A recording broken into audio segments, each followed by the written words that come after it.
అల్లు అర్జున్ తమిళనాడుని ఏలబోతున్నాడు.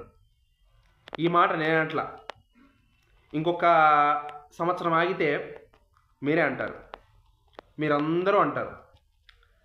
ఎందుకు ఈ మాట అంటున్నానో మీకు తెలిసే ఉంటుంది ఇప్పటికే. అల్లు అర్జున్ లోకేష్ కనకరాజుల కాంబినేషన్లో మన సినిమా అనౌన్స్ అయింది కదా. ఆ సినిమా అనౌన్స్ అయిన తర్వాత జరుగుతున్న చర్చలు ఇవన్నీ. అల్లు అర్జున్ ఇప్పుడే దేశం మొత్తాన్ని వెళ్తున్నాడు. ప్రభాస్ తర్వాత ఆ రేంజ్లో వెళ్తున్నాడు దేశాన్ని. మన తెలుగు రాష్ట్రాల్లో కూడా మంచి మార్కెటే క్రియేట్ అయింది, అంటే ఆల్రెడీ ఉంది. మన రేంజ్, మన తెలుగులో ఏ రేంజ్ మార్కెట్ ఉందో నార్త్లో కూడా అదే రేంజ్ మార్కెటే సంపాదించుకోగలిగాడు.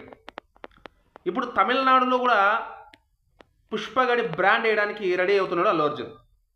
నెక్స్ట్ రాబోయే లోకేష్ కనకరాజు సినిమాతో, ఇప్పుడు ఈ మాట ఎందుకు అంటున్నానంటే, రజనీకాంత్ ఏమో రిటైర్ అయిపోతున్నాడు, విజయ్ ఏమో పాలిటిక్స్ వెళ్ళిపోతున్నాడు, అజిత్ ఏమో సినిమాల మీద కాన్సన్ట్రేషన్ చేయడు. సో అక్కడ ఒక వ్యాక్యూమ్ ఉందన్నమాట. లోకేష్ కనకరాజు తీసే సినిమా హిట్ అయిందంటే ఖచ్చితంగా హిట్ అవుద్ది, నా నమ్మకం ఉంది.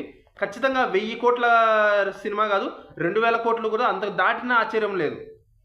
ఏ మాత్రం టాక్ రాకపోయినా సరే 2000 కోట్లు దాటినా ఆశ్చర్యం లేదు.